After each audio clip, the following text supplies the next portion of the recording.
section, you choose the material. Or have the material, yes, some structural steel, A36, the lowest grade, and find the I-beam size that is good for your application. Okay, so for beam that are subject to bending, and there are various applications. Civil engineering, here's an example, bridges. If you go to the parking garage here on campus and you look up, you see T-section beams made of concrete. If we take this false ceiling off, we'll see behind structural elements. If you go to Walmart or a box store, you look up, you start seeing beams that are supported and subject to bending. And in machine design, we have examples of beams that are subject to bending, like shafts loaded with transverse loads, tension in the belts, gearing between, or gear mesh which generates repelling forces. There are some limitations to the theory that we'll be contemplating today in terms of the beam has to be long beam, but sometimes with some adjustments we can extend it to shorter beams. So modes of failure, you can see here, shows examples. So this would be for wood and it just breaks. Loaded from above, the beam smiles, positive moment. Top is in compression, lower surface lowers in tension. You know from everyday life experiences where the fibers pop. And then if you have other sections like an I-beam, so this was a possibly a 2x4 vertically. It's better used if you load it in bending. An I-beam is yet another section that is very common for long beams. And there you can have permanent deformation due to yielding, tension below as shown, so it's the same. Support at the ends, force in the middle, beam is going to bend downwards, smiling beam, and top will be top surfaces in compression, lower surface, or above the centroid is our compressive stresses with maximum on the outer skin, and below is our tensile stresses maximum at the lower skin. Okay, other modes of failure could be wrinkling of either it shows as example of a head pipe section due to compression, or could be deformation, wrinkling of the web, or if it's a fabricated beam using fasteners, you can shear the fasteners. So here shows an I-beam, wide flange, and then you can see plates added to reinforce it, to increase its bending strength, and they're riveted, and what can happen is to essentially shear the rivets, and that happens because of the shear force or shear stresses that are also present in beams in general subject to bending. But you can have a case that is called pure bending, where there's a bending moment but no shear force, and that will be a case. I gave you the examples. You twist the ends. So I'm not applying a transverse force, I'm just twisting the ends. This would be a beam that is in pure bending. Another way of doing pure bending, show an example in the notes where I can fast forward just to show you, so then I'll come back. So is this single? Yeah, this was single, but where stress concentrator is presented. There's a photoelasticity specimen that is subject in pure bending, it's called. So you have support, it's where stress is induced. This is presented here to show the stress distribution of a stress concentrator, which is a groove. But this section here, it's what we call in pure bending. So we can analyze one of these this equals this equals this equals this. And in this area of the beam, there's pure bending, it's called.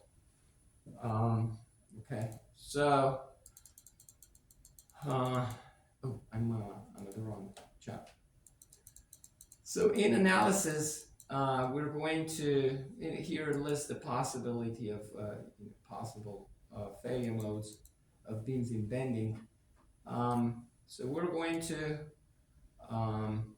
look at equations. This is just one equation, really one big equation for the entire chapter, and the version of it that is more lucrative in when doing design work.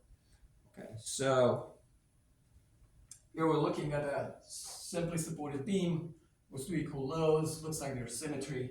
The beam bends as shown. If you take a section, you're going to see bending moments, and then there's a shear force. Not for this case, if I'm between the two forces, but this is the area of pure bending where you don't see any shear force. Moments are constant. There's no variation in moment, so it means that slope is zero, meaning no shear. To analyze beams for bending stress, we're going to make use of this, what's called flexure formula. One big equation 7.1. You can box it, you will see it. If somebody wakes you up in the middle of the night, recite flexure formula. So yeah, this is the one, NC over I. So moment of the cross section divided by area moment of inertia. Centroidal moment of inertia is this one. Okay, so centroidal. Sometimes we use a hat, but again, it's centroidal moment of inertia. And then multiplied by C, C being the distance from the centroid to the outer skin, could be the above or could be below if the section is non-symmetric. So again, that gives you the the maximum shear stress. It reminds us of another similar equation from torsion. Remember? So we have what's T times C over J. And there too, the stresses vary from zero at the neutral axis at the centroid to maximum on the outer skin. Okay.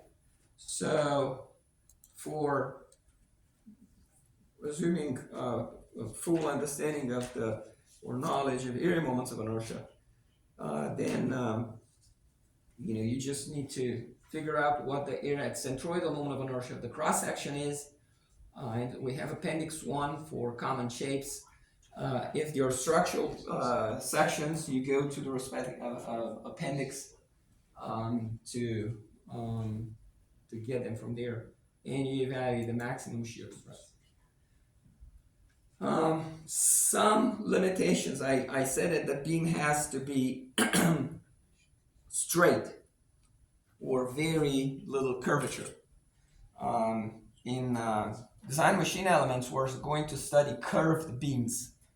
And curved beams, like you see them in C-clamps. I have a C-clamp that was failed. I'm going to pass it around. And it failed at the knee, not in the, for some reason. You may think of a stress concentrator there, but it's, we analyze it as a curved beam. And also being made of iron, cast iron. Just look at the type of I-beam. So it's an I-beam with wider flange to the inside, where you have the tensile stress, than on the outside, where you have compressive stress. And iron is stronger in compression than is in tension. Okay, but yeah, that's a cast iron piece of a failed C-clamp. Okay, so straight or near. So it says cross section of the beam must be uniform for the flexure formula to hold true. Now, you can have a stress concentrator and it's where things change, but if you have a step shaft in portions away from the steps, flexure formula still applies. It's only at the transitions based on the fillet radius or a groove, a hole, that flexure formula has to be corrected with stress concentrator. the beam must remain not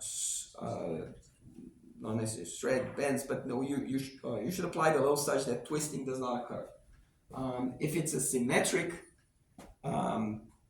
cross section, you run the loads, your coplanar, and it will be through the neutral, through the centroidal axis. If there's shapes other than I-beams, rectangles, box tubings as we call them, like angle or C-channel that is vertical, we'll discuss this. So there's it's called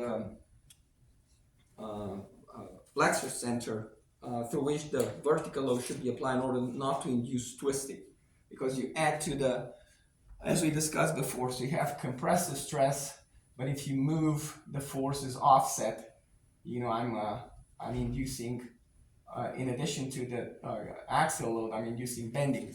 So likewise here, if you have this the load applied other than through the centroidal plane, you're going to add twists to the bending, and of course that's unnecessary additional loading. Okay, you need to stay within the proportional limit. Yielding it past the proportional limit, as you know. So we have the elastic range, which is a bit over the proportional limit, and then you have yielding. You go past the elastic range. No buckling, no loss of stability like wrinkling, and then the stresses at the points of application. So at the supports where the loads are applied, the flexure formula does not apply. And oftentimes we have the peak moment, maximum moment occurring right where the force is applied. So just bear that in mind. Okay, so sections with symmetry and the way they should be loaded so that you don't induce twisting. Rectangle I-beam, you can see, of course, this is a better arrangement use of an I-beam than this one. But as a rule, the load go through the centroid, okay, the center, geometric center or center of area. For shapes with that are not symmetric, so going through the centroid is not enough. Towards the end of the chapter, we'll learn where you can place the load so that you don't twist. In addition to bending, you don't induce twist to your beam. And then to illustrate the idea that the loads are different at the supports. If you look at this graph, firstly, this is a short beam. This is what would be a short beam. The length over depth rate is only 7. I think long beams start where this ratio is over 10 or over 12. I think it's somewhere in the book. So yeah, things are different where the loads are applied. Flexure formula really goes where you see these like parallels. So really it's not over wide lengths of the beam. Maybe this here and this here you have the flexure formula well approximated. I have a question. Sure. What about the stipulations for using this equation? I remember back about 2 days ago, it was from one of the problems in chapter 5, where you can find one in which the beam came up like this and came up like this as well. Okay. In stipulation number 3, it says that the force must be completely perpendicular to the forces. On that example, we did have a series of angles. We still found the x and y reactions. Okay. Could we still use it in that case? Yes, you can do what is called principal superposition. So in addition to the stress due to bending, you add the stress, like algebraic, you have the stress due to tension or compression.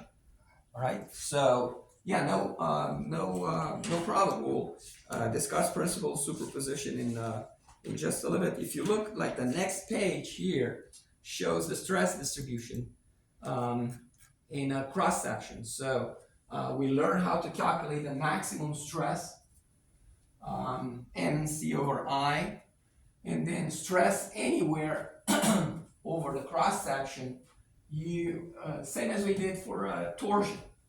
Okay, you take, before we took tau max and we said x over, we used x before, I don't know why, it's y now. So you have, I mean, they could have been consistent and used just y because x is along the axis of the beam.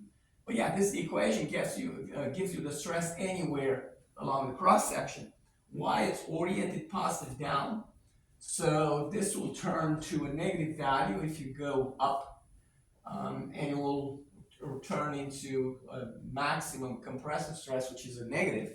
Okay, but yeah, this is the stress distribution. Is maximum compressive with a positive bending moment, a smiling beam. Okay, so I have a beam, it's bent this way, and I have compressive stress maximum to the top, maximum tensile stress to the low, and in between I have a transition and goes through zero on the centroidal or neutral axis, you can see here, and then it changes, becomes compressive and maximum compressive. If I in addition have say tensile loading applied due to a force being not perpendicular but have an angled orientation, I support a sand, I allow the other ones to slide, then to this stress distribution I add the compressive stress like uniform over the cross section. So the tensile stress will diminish the compressive stress, will increase the tensile stress. No problem, that's principal superposition, and we're going to do it regularly. More for when studying combined stresses, and this is an easy case of a combined stress because the stresses are in alignment. But you can have combined stresses like torsion and bending on a shaft that transmits power.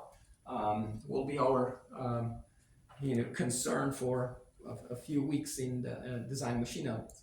Now, if I have a section that does not have symmetry, horizontal symmetry about the x-axis, the stress distribution will, and likewise a positive bending moment who's compressive on top, tensile below. So we have, again, we have a linear distribution.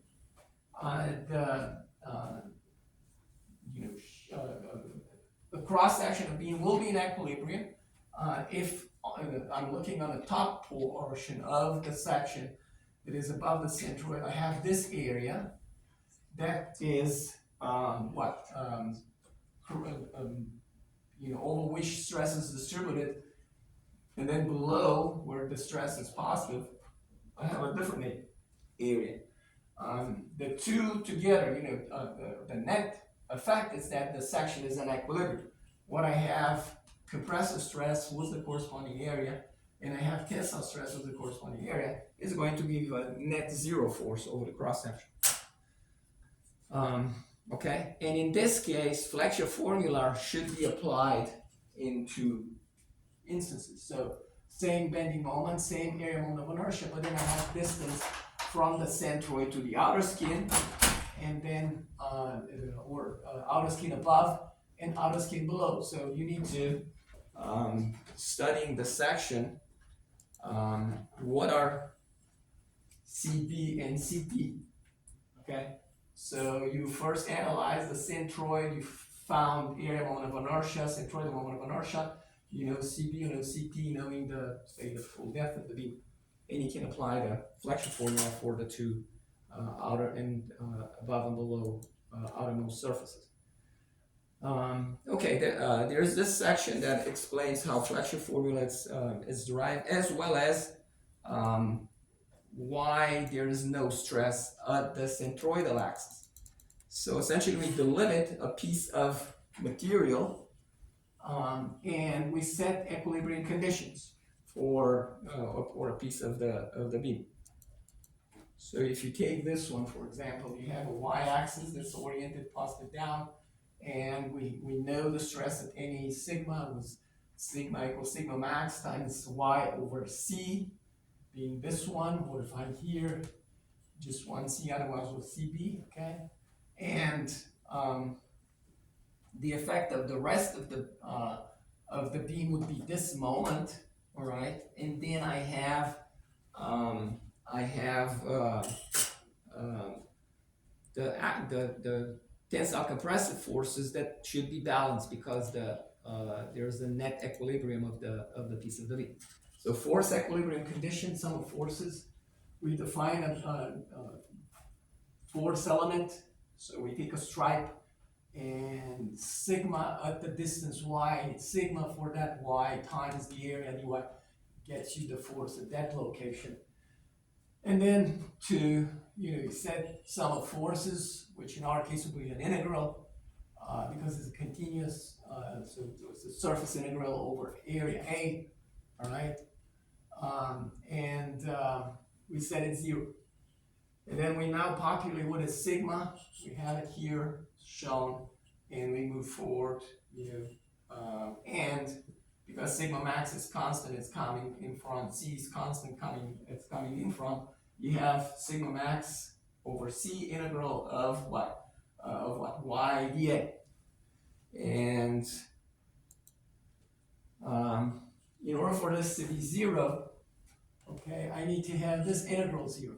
So essentially it tells us that the area times the centroidal distance is 0. It means that area cannot be 0. It means the distance to the center has to be 0. It means that the origin is at the centroid. The only way you can have this term 0. So that was one. And then to actually derive the flexure formula, okay, we look at the moment caused by the forces over the cross section. So we have the moment of the force. You're looking here. It's maybe not the best notation. So it's the product between or a sum of what, force times the arm. That's moment. Force we know is stress times the area, and this is the arm of the respective force over the entire cross section, area integral or surface integral. It gets you the moment that is causing equilibrium to the section. So I have moment, external moment, maximum stress over corresponding C, and this integral nothing but area moment of inertia. Integral of y squared over the area times dA is nothing but the area moment of inertia, centroidal area moment of inertia. Right? So yeah, we derived the flexure formula. And there are some examples which I strongly advise you to study as you towards mastering the material. How we are going to make use of the flexure formula? It's in a sense in line with what we've done so far for tensile compressive stress and for torsion. So you evaluate the maximum stress, and that you call that design stress. And then based on the nature, the manner of loading, you pick a design factor. So here you have the design stress, will be sigma maximum from flexure formula. You relate, you don't want to yield the materials, you want to be less than below the yield load level. If you have something that is relevant, go ahead, and if you have a question, I'm listening. Otherwise, let me go over this. Thank you. I'm prepared to lecture just to myself when I said nobody, maybe you had a reason not to come, or that you were a little bit late. Anyway, so this would correspond to a design factor of, what is the design factor here? 2. And we saw the static loading in machine design. It's very common for ductile material. For brittle material, you can see the reference. Brittle materials may not even have a yield strength. Actually, they don't. So for static loading, we're related to the ultimate strength in tension. And then if you have repeated or impact loading, we relate to the ultimate strength rather than the yield strength with higher design factors. For brittle material, you can see it goes from, like, compared to ductile, 10 and 15 versus 12.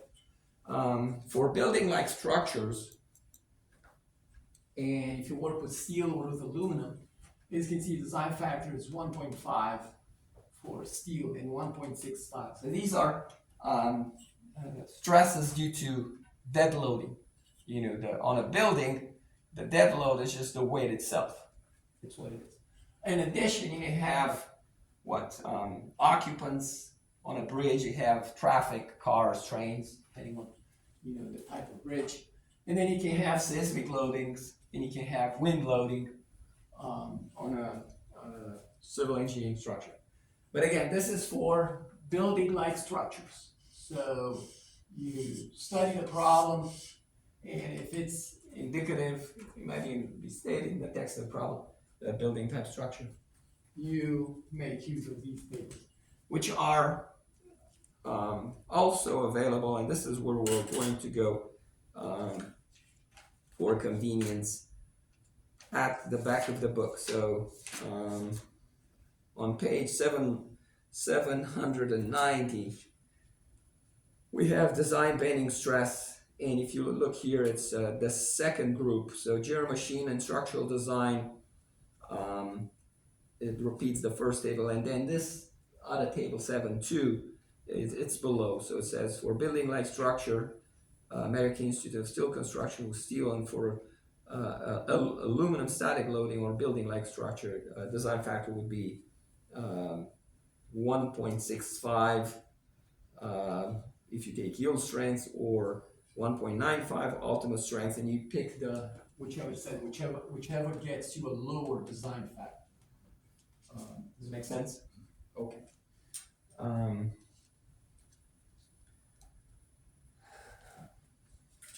Now, working with different materials, so there's a load resistant factors design.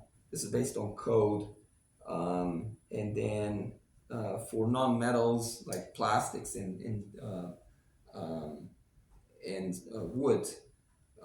For wood, for example, we look at shearing stress, and then there in the table for wood you see allowable flexor strength for wood. So you may want to read that a bit more if you're a civil engineering major. Okay, and material could be anisotropic. The example quickly comes to mind. Well, concrete is anisotropic.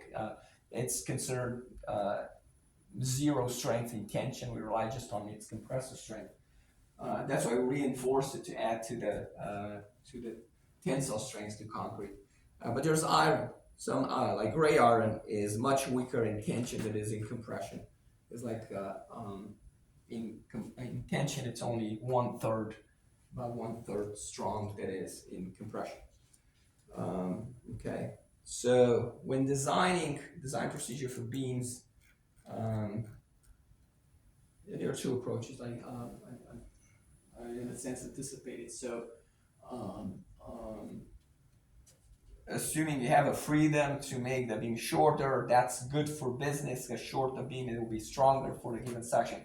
If I give you a full size pencil, you can break it. If I give you a library size pencil, you won't be able to break it. Is that right? That's why library size pencils are so half size.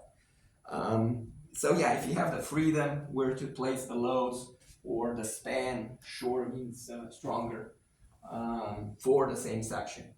But otherwise, you as I said before, so you have a material, some structural steel, you pick the cross section that is area moment of inertia, or if you have, it can go multiple ways. You can even see problems. What would be the maximum load that will this structure will remain safe? So you have a beam, given material, given cross section, building like structure. What would be the maximum load you can place there? And that will be essentially a performance figure. You can say in I don't know, maybe on a shelf you cannot put more than this much load, say, and you rate the shelf for this much load. All right, and there are examples with numerical problems solved, and then the discussion is about stress concentrators. We saw stress concentrators with axial loading and with torsion. Likewise, if you have a singularity like a groove, a hole, a step transition between two diameters on a shaft or on a plate, wide and narrow, in that area of the transition you locally have stresses that go beyond the nominal stress. And there are appendices that allows us to evaluate the maximum stress will be the nominal stress multiplied by a coefficient of stress concentrator Kp. Okay, so yeah, this would be the case of a pure bending beam, assuming that this force and the distance, well, it doesn't have to be constant, but the clear way is to just have these distance constants. These two forces equal these two forces over this section. We have bending only without shear.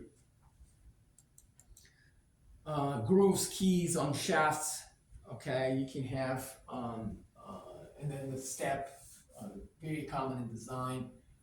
If you can have the groove outside of the loaded area, so say here's a bearing, does not go well with a key, of course, you don't have a bearing where a key is, but yeah, if this is an overhang, maybe the bearing is here and you have another one, and this is an overhanging pulley that is subject to a tension in the belt, and the groove is outside of the stressed area, that's a better arrangement. If you have a support and there's the bending that happens in the groove area, that's not as good. I repeat what I said before, the best way to deal with the stress concentrator is not to have it, but sometimes we have no choice, we need to. Okay, so generous fillet radii, it's better. Smallest minimum diameter change is also, so yeah, you need to have some shoulder there, but don't make it too big. You need to have a shoulder to locate the pulley, yes, but don't make that too big, unnecessarily big, because that increases the stress constant. Okay, and then this would be a graph showing like how how stress can vary. It's at the singularity at the groove for that earlier case, at the key, at the step. Here's an example with a cantilever beam that has a stress concentrator due to a hole, and has another one here. Without them, this being just a constant section beam, we know, and here they don't say anything, but we'll too have a, could have a transition with a fillet radius.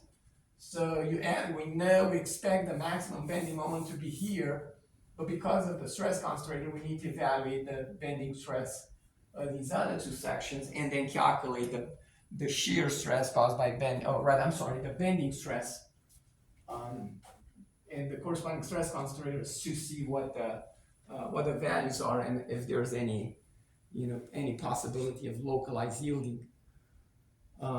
Static loading are not as severe when it comes to stress concentrators than when you have repeated loading, as a rule.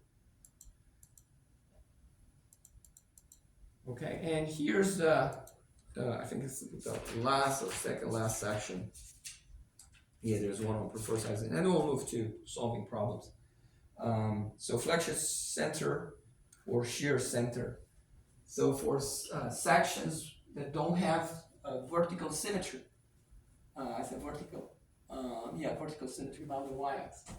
So you have an angle, a channel, a split tubing, a lip channel, there are hats. Also, the last one in the table is a hat. So if you load a section like this one through its centroid, and the centroid will be here and here, and this one will be more to the right and somewhere here. If you load it through the centroid, you also induce a twist. So the way, if you're to use a section like this one, in order to eliminate any additional torsion, which unnecessarily loads, so in addition to bending, you have torsion, and the two combined are more severe than bending only, that is a main function of the beam. You want to position the load through the flexocenter. Can you see what's going on? So you need to fabricate a bracket. So I have this channel, and I need to carry vertical loads. So I'm fabricating brackets where I deliver the load to the channels. Okay. Of course, if you have the channel that is rotated flanges down, and you load it through the centroid, there's no problem. You do have an issue if you move it off the centroidal plane. But otherwise, if I have this channel in this position, in order not to twist it like shown here, I need to place the load offset. And how can I place the load offset? By adding brackets where loads are placed. Not at all it happens because this adds to the cost. It's best to just design the beam to symmetry. So you can have C channels back to back, for example, if you want to use channels. Or sometimes people just go with the channel, place the load on the flange, not on the centroid, and but it's not a best practice. With this modification, again, cost goes up because I need to have this fabricated and I need to attach it to welding. Welding have their own issues, in case you didn't know. So an area that you weld, you reheat the material, you recrystallize, you undo any strain hardening, any cold drawn strands that the beam comes with, it's compromised. So the material will be softer right next to the area that you welded. The weldments can be stronger than any of the two materials that are joined. But next to the weld, where we recrystallize the material, you can have the weaker spots or areas. Okay, so preferred shapes for beams, beam cross sections. We look at these elsewhere, but they are now listed new. So we have vertical rectangles like this one. So maybe a 2x4 or boards that are placed vertical for floors, and then I-beams, very common. I-beam is the best use of material, you may say. Tubings, as you can see, the tubing is oriented vertical rather than flat. Square tubing and pipes or structural tubing. Or you could have C channels back to back, like a fabricated I-beam. If you go back to, I think it was chapter 3, there was a frame, and it says that you have angle irons back to back or C channels back to back. Was one of the, you remember? It looks like yeah. So I can tell you in just a little bit. So let me find the problem. We evaluated the stress at some cross sections. Like first week of class, trying to find it quickly. Was it chapter 1? I think so, yeah, it was chapter 1. And the problem is 52 thrust problem. And you can see back-to-back L shapes. There's a single L, and then there are places where they use back-to-back C channels. Pages 63. Okay. All right. A last discussion is about shade made of thin wall material and beams made of an anisotropic material. We discussed in the sense for anisotropic material would be iron, cast iron, and you have the piece of C-clamps in the cast. You saw that there is an increased or asymmetric I-beam like this one, with this area being the one that is in, because iron is weaker in tension. This will be area that is in tension. You add more material to limit the, remember, MC over I, and if you make C small, sigma goes small because the centroid will be like here. So C4, and if it's positive moment that is bending with this in tension, this makes it small, and the stress is small because of C is small. Right? Well, actually, it even shows where the centroid is. Centroid is here. C tension is only this big and reduces the tensile bending stress. Compressive bending stress would be with the other C, that is, subtract from 50, 14.04.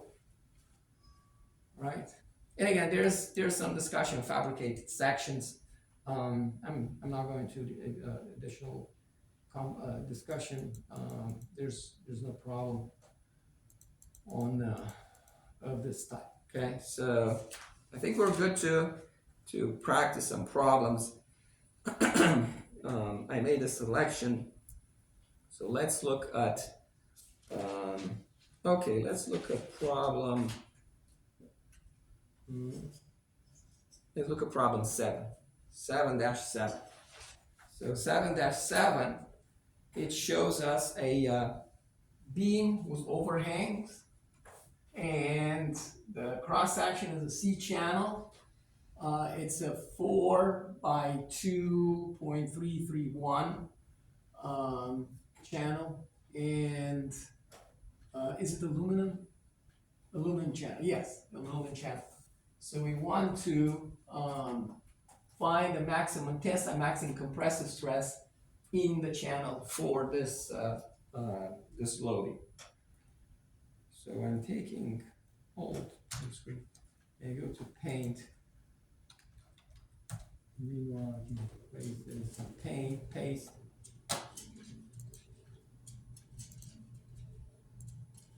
And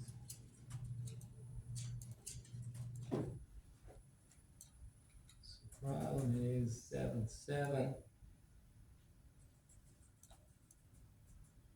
And the text is the one that I'm going to select.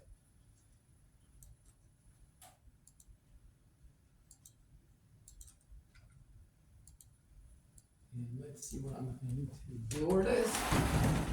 The downsides of working correctly on the board. Let's see. I think I can reach all the way. All right, so we have it. All right, so what do we need to do? It says, find the maximum tensile, maximum compressive stress in the channel. Well, definitely we're going to apply flexion formula. That's the one to use to find stresses. We need to learn about the cross section first. So we need to go to the back of the book and find this C channel, and we'll be on aluminum. So we're at the appendix.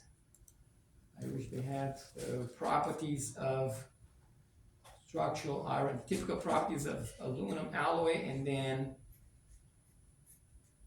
stainless non-ferrous. So it should be appendix 11. Okay, appendix, channels, and channel C shapes, aluminum. Okay, let's see if I rotate this. So our was disappeared. So what was the? It's 4 by 2.331.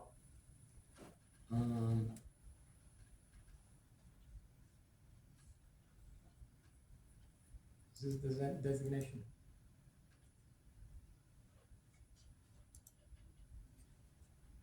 What was it? It should be the next one. Oh no, these are metric sizes. This is inch sizes. Let's see before. Okay, I think we've got it. So this is aluminum associated standard, and ours is 4 by 2.331. So that's entry F. Okay, I have entry F. This is ours, and I can actually take a screenshot and add this on top because of an area that I do not reach. So all print screen. I said print screen, and then go back, paste, and I need to select what? I said it's F. Okay, and let's move it up.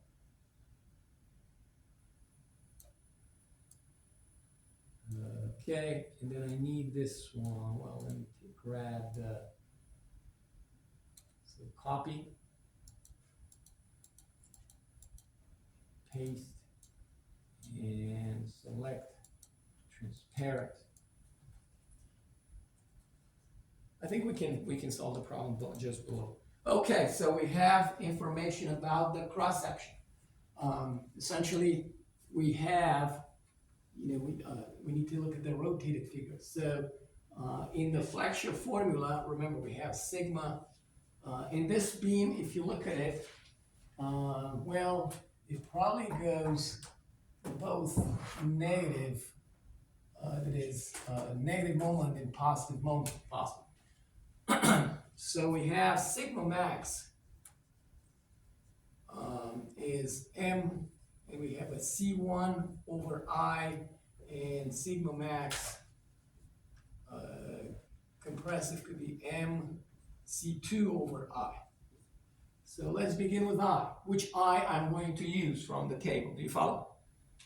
So again, the figure is rotated, so I'm going to look at IY. Okay, which you can see is less than we're using the channel vertical. So our channel is rotated. I'm going to make use of this will be IY. So IY, extracting from here, is 1.02 inches of power 4. Then I need to use or we'll be using C1 and C2. So what is C1? What is C2? 1, I think they use up and down, above and below. Okay, so what is above? C above. Any idea? There's a little X that positioned the centroid, so that's going to be a C above. Look at this figure, and you go from here to here by the amount C above, which according to this figure is going to be this one. Agree? So this is going to be X. So I have CA equals X, and X is the last, 0.78 inches. What is C below? What is C below? From the information in the table. You take B, so C below, it's B, negative X. So B is the width of the flange, 2.25, so it's going to be 2.25 negative 0.78, and that's going to be the below CVAP, so 2.25 negative 0.78 equals, that's 1.47 inches. Okay, so we've got I, right, so I think we're good. Now is the other chapter, chapter 5. So we need to draw the shearing force and bending moment diagram, and on the bending moment diagram, identify the area with or location where the maximum bending moment is. Okay. So let me label point A.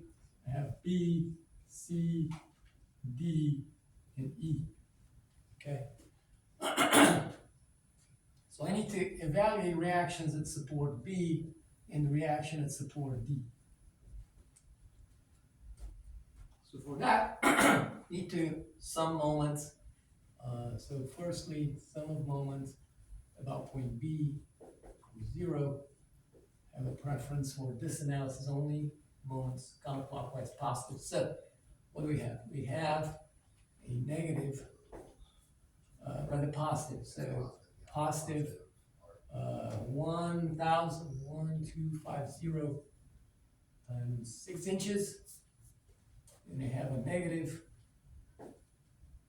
480 times 3 inches. And then I have a positive reaction of D times the arm, which is 3 plus 9, that's 12 inches. And then I have the last force at the end of E, causing a negative moment. So that's a negative 1,500 multiplied by, and this distance is, we had 12 plus 6, it's 18 inches. Okay. And let's do the same. I'm not going to evaluate, maybe we'll see a mistake as we write again. So I have sum of moments about point D equals 0. Okay. So what do we see? We see a positive moment, 1250 times this whole length, which is 18 inches. And then I have, can have a D, I have a negative moment of RB, negative RB multiplied by what? The R, 12, 3 plus 9. And then I have positive moment, 480 times 9. And then I'm at the right end, so I have a negative moment, 1500 times 6 equals 0. Let's see, so RD from here and RB from here. Okay. So stepping to where I can see it better. There's glare. Feel free to do your own calculations so that we don't waste time double, triple checking. All right, so I have 1250 negative Yeah. times 6 minus 4 So, 0 3 I think it is. minus 150. Sir, I think on the very first one, the one about B, should that 1250 be positive instead of negative? Okay, which one? 1250? Yes, sir. This one? Where you said the second one? The first one. The first one. So I hold my finger here, and yeah, I have 1250. 1250 times 18. You said the second one? The first one, so they're going about B and then. Okay, so I have this one. Yes, I'm generating a positive moment. Yes, sir. Good point. That's what Yeah, we're all too negative. So yeah. Just, so like, I need to start over. So 1250 times 6 minus 480 times 3 minus 1500 times 18 equals over 12 equals, it's a negative, but I take it positive, so it'll be, because I use their signs there, they work. Actually, they need to move to the other side. So this one is positive 1745 pounds. And then for the second one, I take them as they are. This moves by itself to the other side, so it'll be 1250 times 18 plus 480 times 9 negative 1500 times 6 equals over 12 equals. So I have 1485 pounds. Okay. You put them on the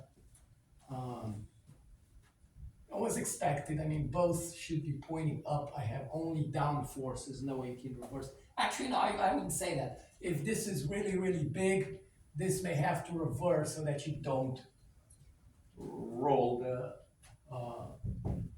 okay, so let me put the values on the figure. 1485 pounds, and RD is 1745. And now let's verify. So moment of truth, sum of force in vertical direction, is it 0? Okay, so negative 1250, 1250 negative, plus 1485, negative 480, plus 1745,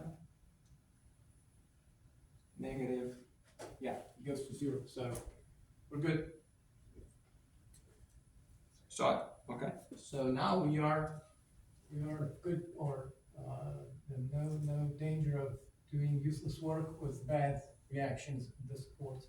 So V, and will be units of pound,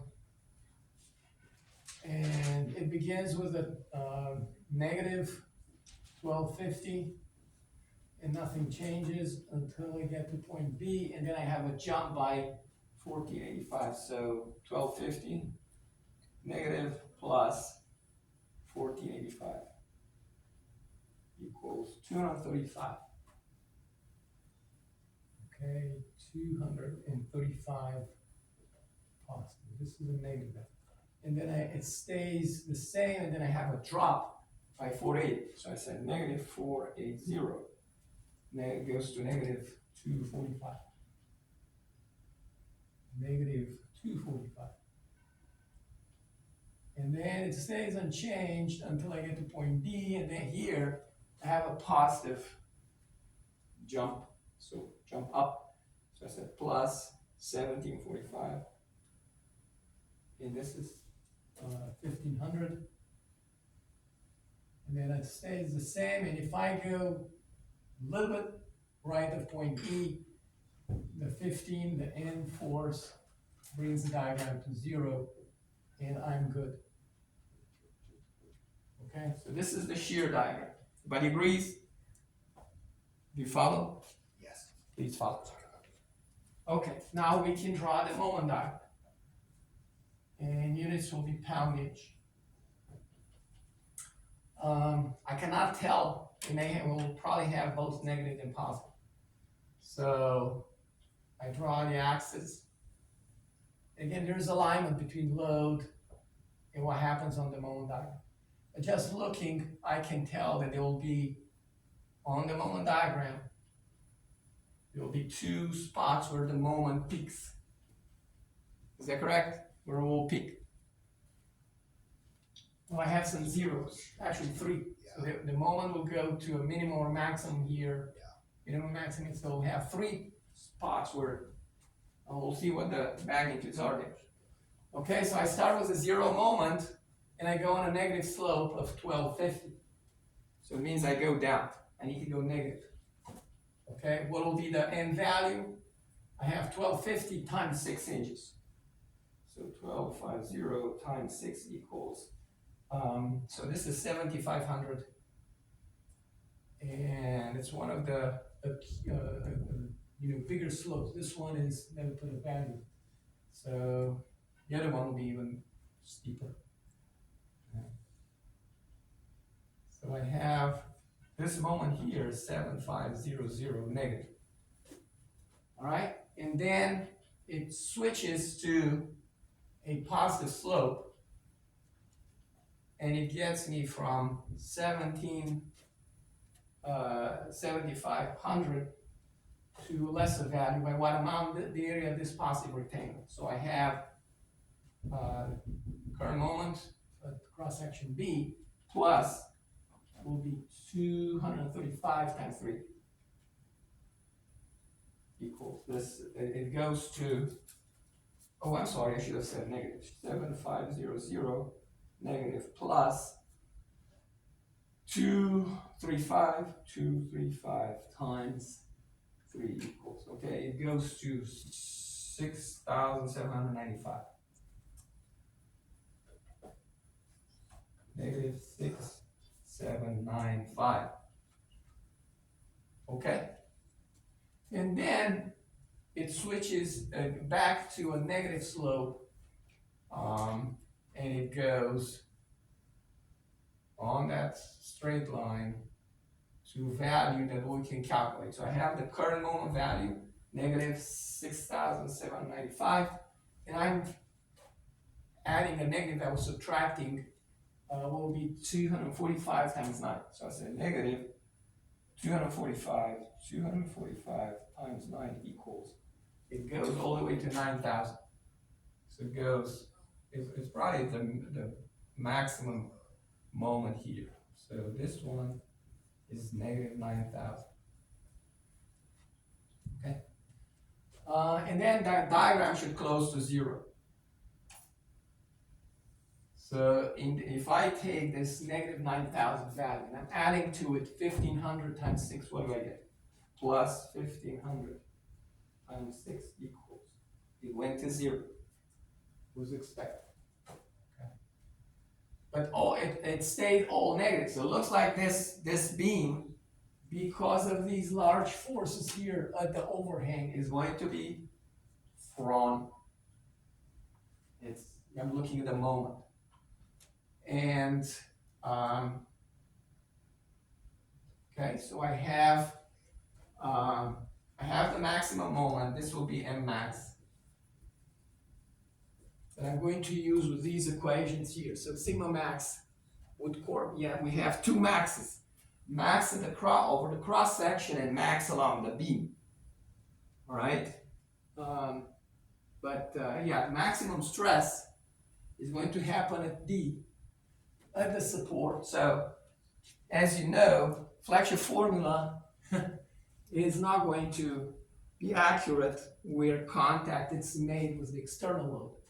You saw the photoelasticity drawings. But it's what we have. All right. Not a bad practice to reinforce locally maybe, and this is actually not going to be like a knife edge way of applying the load. Maybe it sits on top of maybe another beam, okay, or you have two bricks. I'm joking. You put a brick here and put a brick here. You jump on it to bend it. Have you broken wood that way? Or maybe you put it on a curve and you jump in the middle. You make it small to put it in a trash bin, or make it firewood. All right, so let's calculate. And because of the moment being negative, we have maximum tensile stresses on top and maximum compressive stresses below. So sigma max tensile, or it will be a positive value, sigma max tensile, I don't even know how to say it, tensile. Okay, so I'm using this equation with CA as the subject. So 9,000, I'm not taking with a sign. I know what I'm talking about, so I'm just taking the magnitude. 9,000 multiplied by 0.78, and then below it goes IY, so it would be 1.02 inches to the power 4. Right, so 9,000 times 0.78 over 1.02. And this will be in PSI 6,882.3, let's say 0.4 PSI. And sigma max compressive, again, these are at D. So it's going to be negative 9,000 times CB, which is 1.47 over the same area moment of inertia. Alright, so I have 9,000 times 1.47 over 1.02 equals, this is 12970.6 PSI. And again, this is negative. Okay?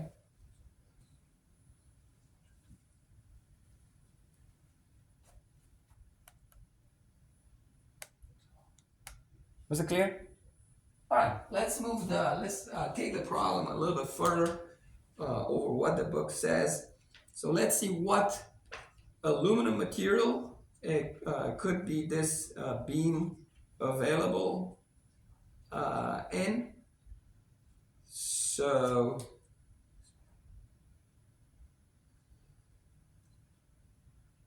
okay, so I'm looking back to where maybe there's information about the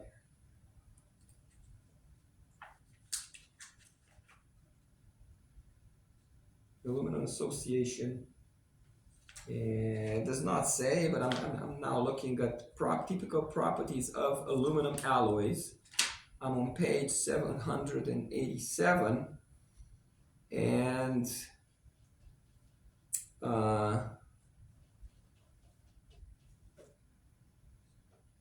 it does not say. So raw form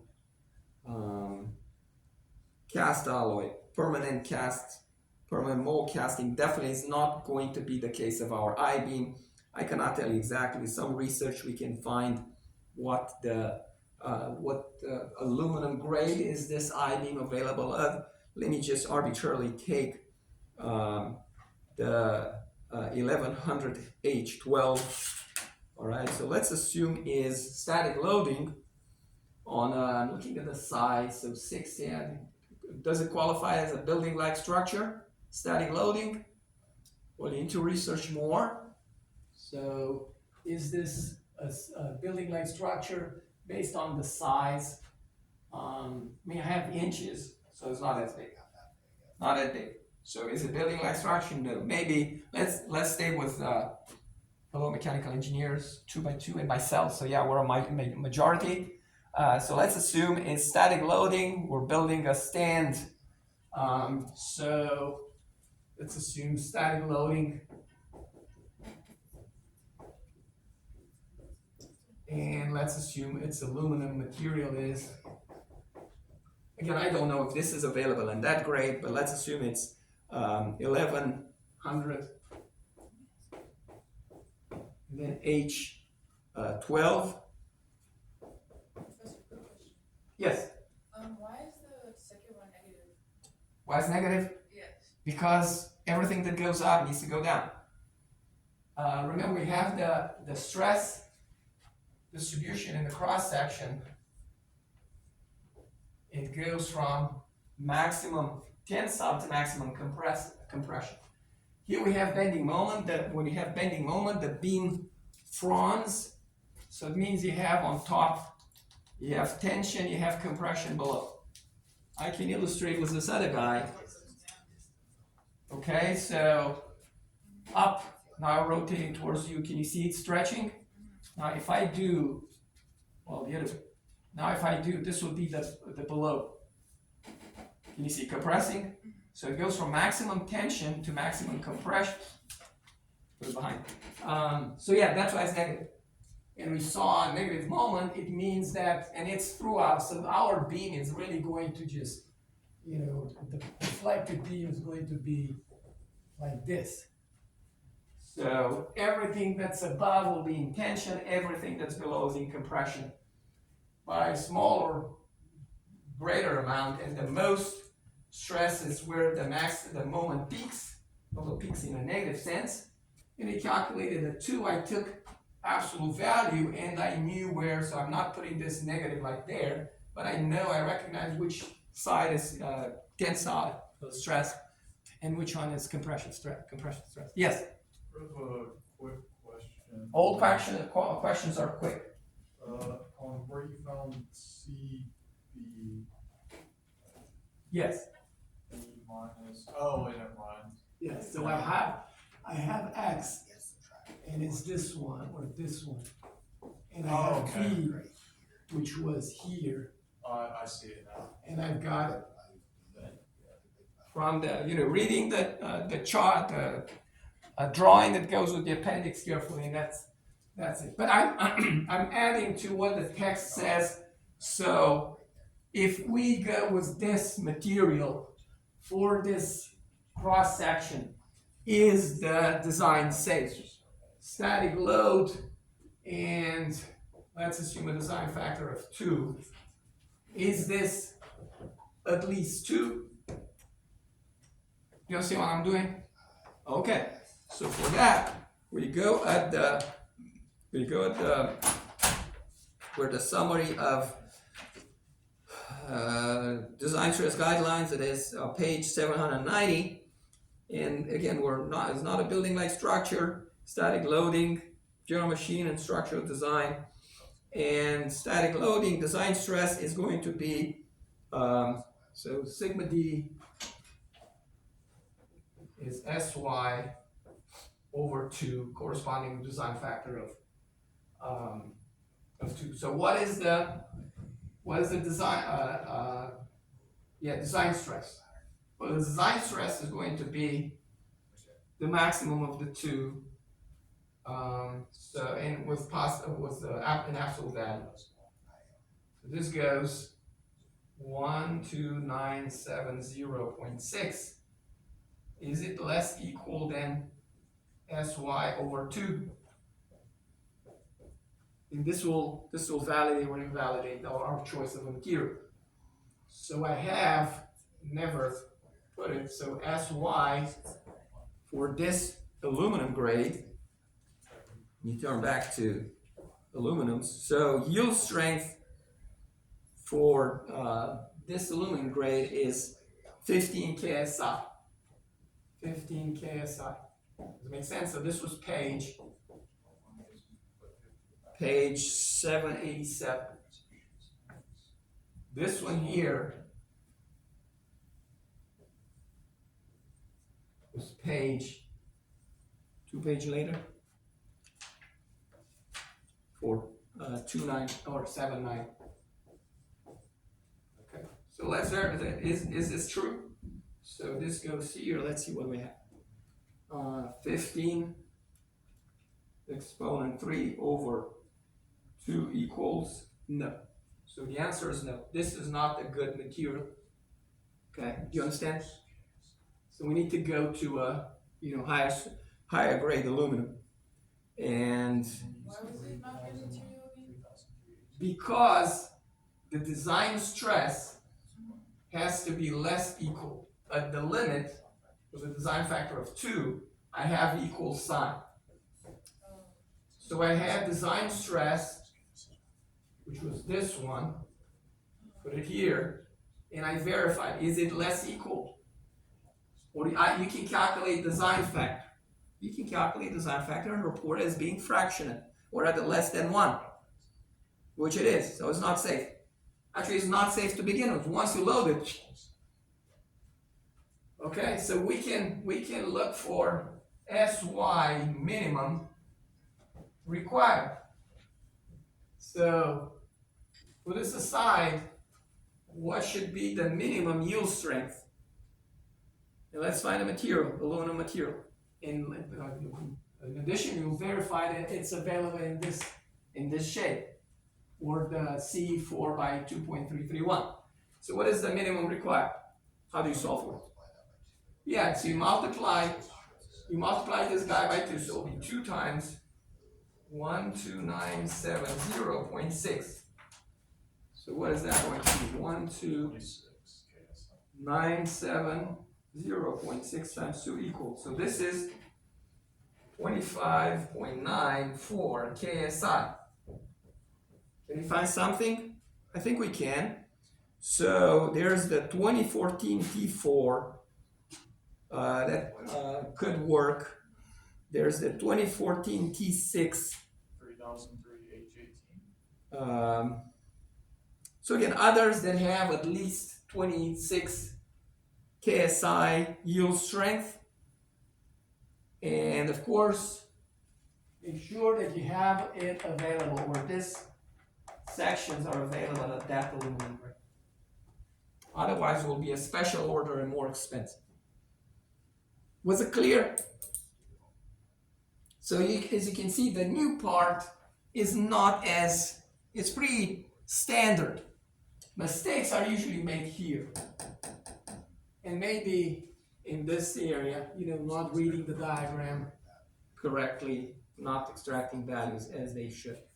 But yeah, we also play some scenarios. That will be for later on in the chapter. We did it now, full package. Is it cool? All right, so you feel like engineers. Wow, now I can tell. Don't put the load for this aluminum grade because you're going to bend it.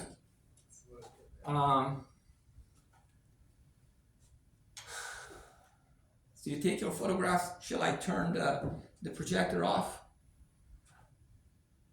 Ooh, there's the elves. Is it better? Yeah, there's the elves. Well, of course, you're missing Just in case this. now your phantoms were encircled.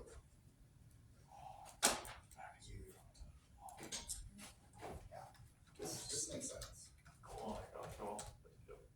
Yeah, so much too. Pretty much my phone.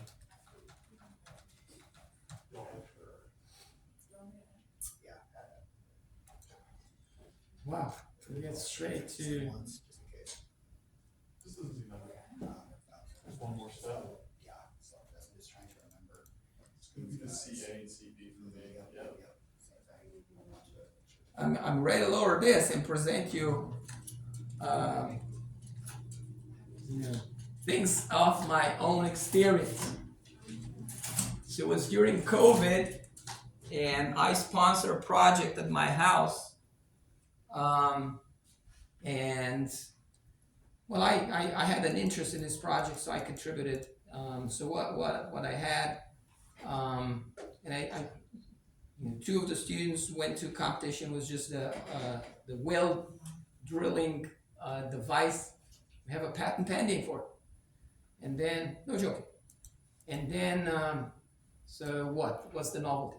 You can adjust it at any height along the stem, and you don't, it's more ergonomic, one. And secondly, you can do a seated calf rise to pull it at the ground. Because I live in Florida Bluff, and wet sand builds around the auger. And for two instances, I had to bring neighbors to help me pull it out of that.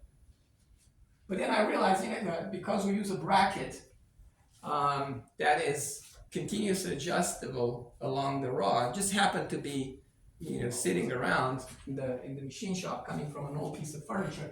You just loosen this, and you can place it anywhere along including at the desired height. So you see, like you saw it, and then with this seated calf rise, you can generate lift twice your body weight, even more than that.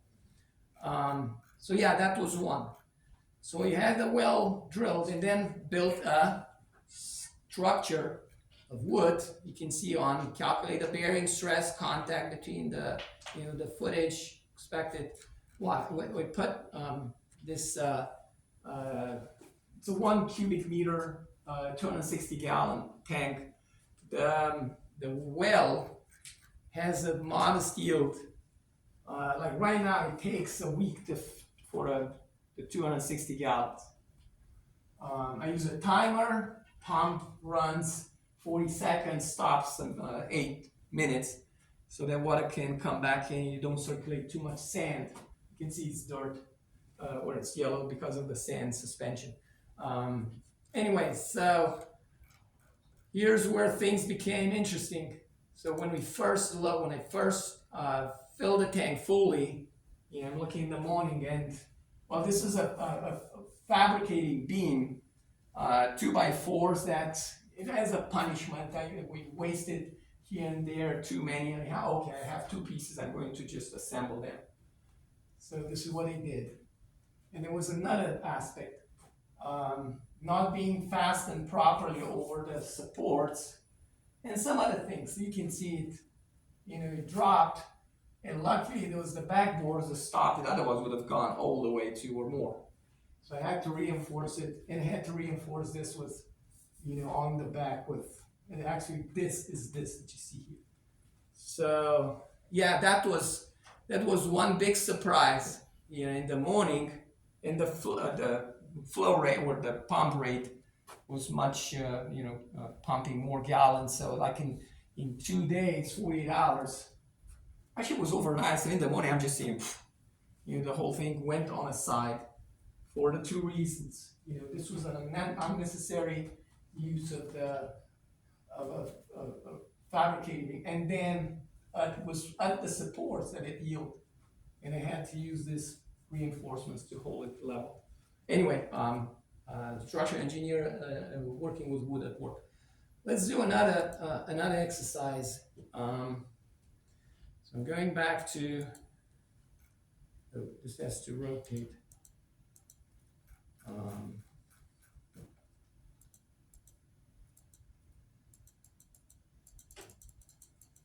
So let's look at the problem we have. It's 127. Still at the beginning of the chapter. You're going to see these problems tomorrow. So tomorrow there's test number 2.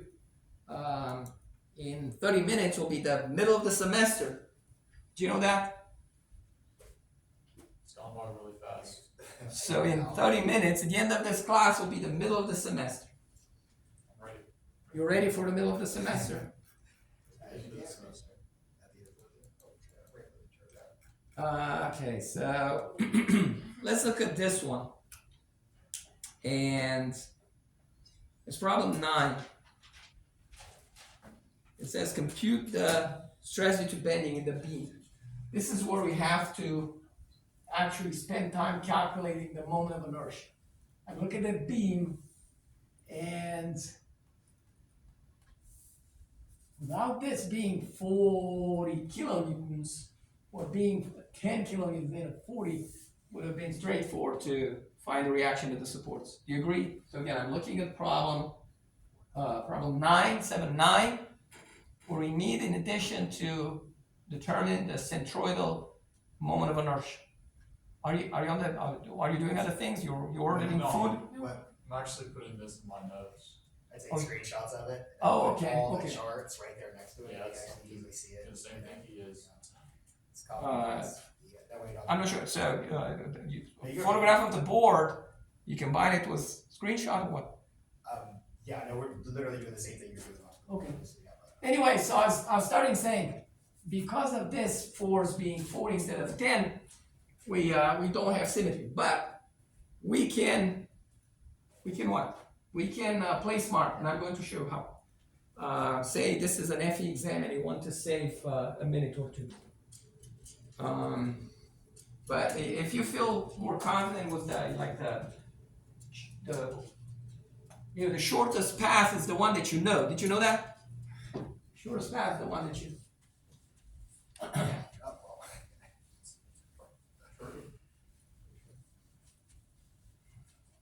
I'm going to show you how we can use principal superposition, and we'll look. We'll use principal superposition elsewhere in this class. We can do it to calculate the reaction that supports also.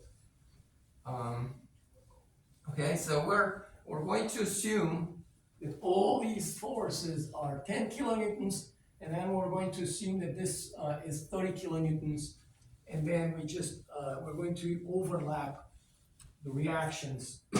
So let me take screenshot. Man, it's killing me. I don't know what's going on. Some germ in my throat. All right. Alt print.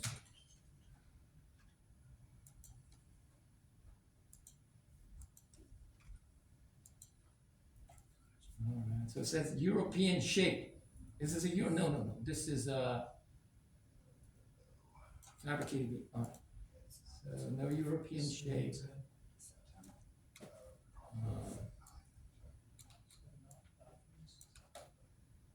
I read somewhere that in the future, if you're American, you want to travel to Europe, or with an American passport, rather, you need to go online and register sort of visa. While before it was just you're free to enter. Transparent selection, we're good, and you need to be able to also reach to the problem. Is it only for Americans? I'm sorry. Is it only for Americans? I don't care about others. I have just one passport. 79. Yes. Okay. Let's see. I think is it a little high enough? Oh, let me lower it a little bit. You've been to Europe, guys? Yes. Yes. Okay. Select.